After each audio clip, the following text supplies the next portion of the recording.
Well, then you should start your.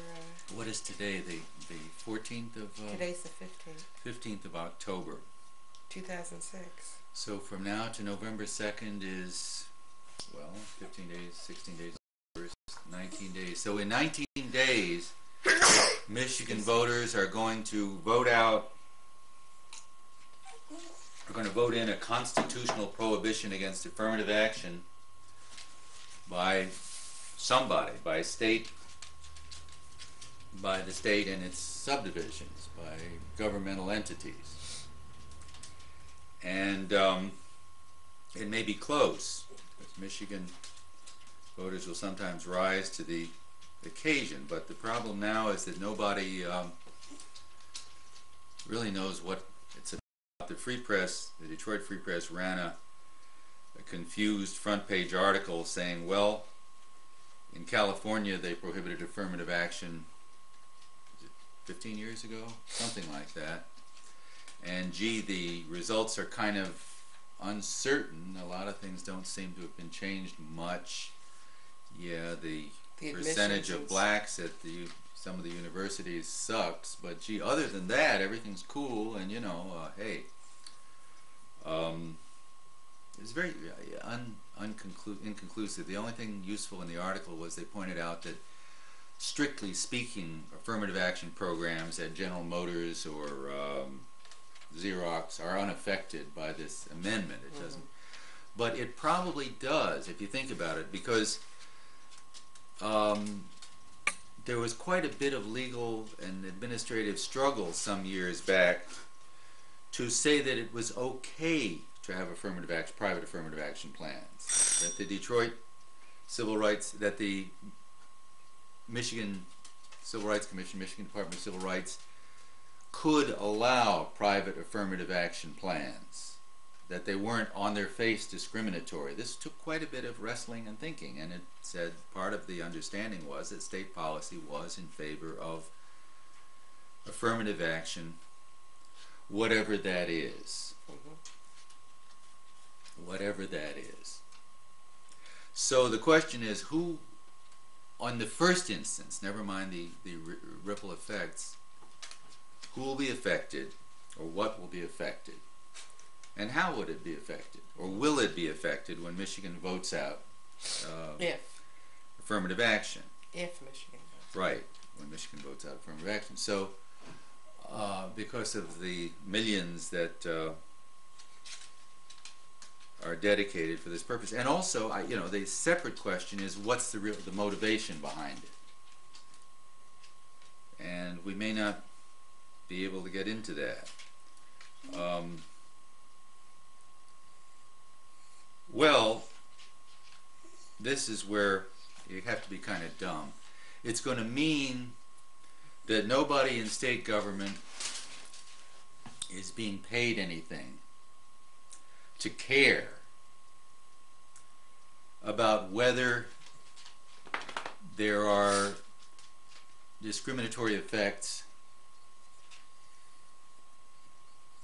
of state policies which are neutral on their face. Obviously everything is neutral on its face now. Nobody has an explicit policy that says we will exclude blacks and women, or keep them down to a manageable number, or get enough of them in prison, especially blacks, in order to meet our quotas.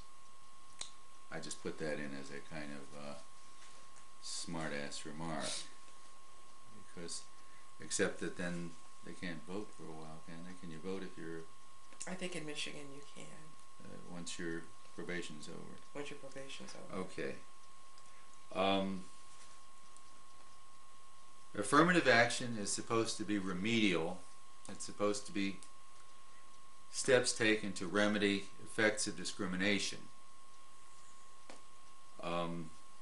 It's illegal to just say that somebody's got to have so many black people, in the entering class, or on the payroll, and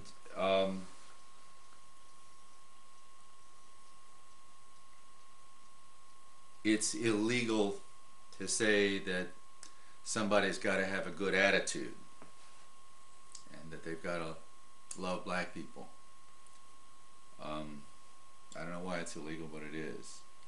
But it's legal to say that practices should be non-discriminatory, and that discriminatory practices of an employment or selection for college. What else is affected by state government affirmative action besides state college admissions? I suppose school boards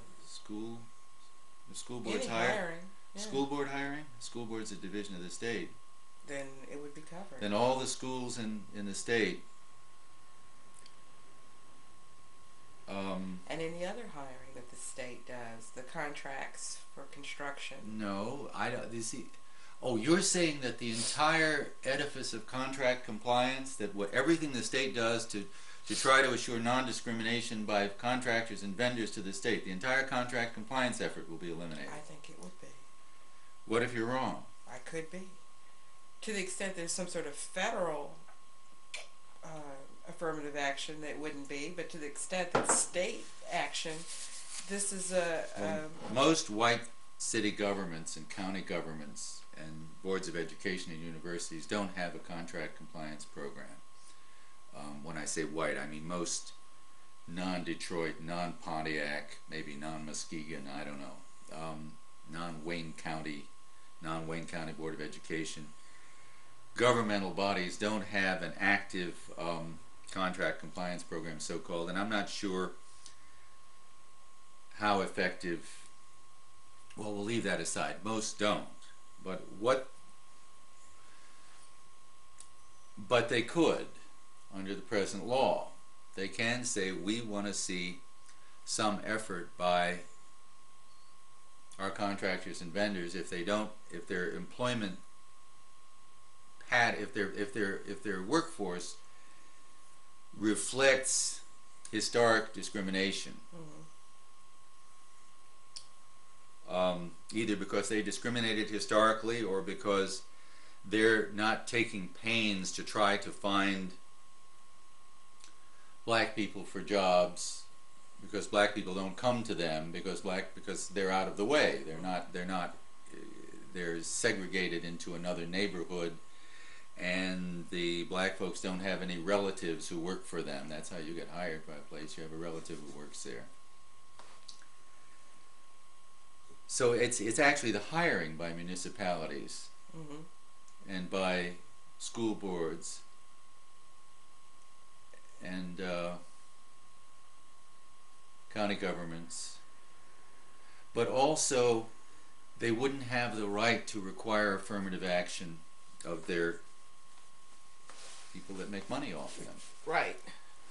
Now that may be why it'll get voted out, because you've got all these people who have companies that want to make money off governmental agencies, and that sense that if you prohibit this, then the governmental agencies will no longer try to persuade them, bully them, cajole them, influence them to care about the fact that they ain't got no black people working for them. So the effect of the constitutional amendment will be to kind of delegitimize meddling by governmental agencies into the attitudes and behavior, or specifically the practices, of private companies that make money off them. And this is an age of privatization, which is a real pain to people who just don't want to be bothered, because they're just doing what they're doing. And if they want to play hillbilly music all day over the radio, which, and I like hillbilly music, then, you know, they don't have to, that's what they want to play, and if you don't like it, go work somewhere else. Go sell stuff, illegal stuff.